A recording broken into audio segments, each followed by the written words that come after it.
আসসালামু আলাইকুম, সবাই কেমন আছেন? আশা করি সবাই ভালো আছেন। তো সাধারণত যাদের পালসার বাইক বা সুজুকি জিক্সার বাইক আছে তারা সাধারণত যে এই যে এই সমস্যাটাই পড়ছেন অনেকবারই, যে ট্যাঙ্কের লক খোলে না। তো তাদের কারণে আজকেরা এই ভিডিওটা আমার বানানো। আপনাদের এই যে সাবিন লকের ভিতরে ছোট্ট একটা স্প্রিং আছে, এই স্প্রিংটা চেঞ্জ করে দিবেন আপনারা। এরপরে যদি আপনাদের এই সমস্যাটা হয়, তো দেখেন আমরা এটা খুলতেছি, নাটটা অতিরিক্ত টাইট, যার কারণে কাটা লাগলো। তো খোলার পরে তো প্রত্যেকটা জায়গা ডাব্লিউডি 40 মেরে ক্লিন করলাম, তারপরে হচ্ছে গ্রিজ দিব এবং এই যে সিরিজ পেপার দিয়ে এটা সুন্দর করে ঘষে নিচ্ছি, কারণ এইটার যে একটা পরে মরিচার মতো একটা পরে যায় এর গায়ে, যার কারণে এটা ঘষে নিতে হবে, তা না হলে কিন্তু অতটা ইজি হবে না।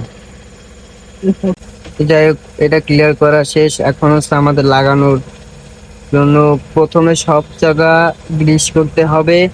গ্রিস না দিলে কিন্তু হবে না। গ্রিস দিয়ে দিচ্ছে সুন্দর করে, তারপরে একটু ডাব্লিউডি দিয়ে গ্রিসটা আর কি, মানে গ্রিস দিলে একটু টাইট থাকে, ডাব্লিউডি মারার পরে আর কি ওইটা ইজি হয়ে যায়। তো আমি চেক করে দেখতেছি যে সব ঠিকঠাক আছে কিনা।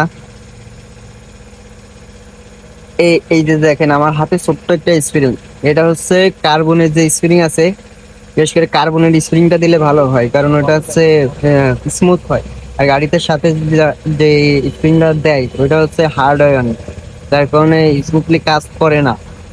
তো আমি যে কয়টাই কাজ করছি সব কয়টাই স্প্রিং চেঞ্জ করে দিছি, আল্লাহর রহমতে সব কয়টাই মনে করেন যে স্মুথলি কাজ করে, কোনো সমস্যা হয় না। তো লাগানোর পরে আমি টেস্ট করতেছি যে ঠিকঠাক আছে কি নাই। পরে দেখেন গাড়িতে লাগালাম, স্মুথ কাজ করতেছে, সুন্দর হয়েছে।